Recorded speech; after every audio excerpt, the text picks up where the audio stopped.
Hi everyone, in front of me I've got Nothing Phone 2a, and let me share with you how to reset network preferences on this device. So let's start with opening the settings, and here in this list we have to scroll down to find the system. Then let's scroll and tap on Reset Options. And as you can see at the top, we've got two options which are connected with the networks.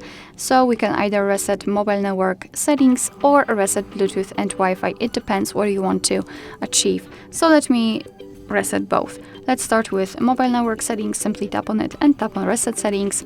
Your device will ask you if you really want to do it because you cannot undo this action.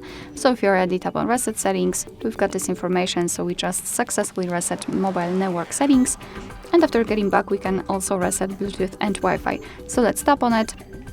Again, the same warning. So let's tap on Reset. And again, we've got this information, which means that we just successfully reset all network preferences. Alright, so that will be all. Thank you so much for watching. I hope that this video was helpful, and if it was, please hit the subscribe button and leave the thumbs up.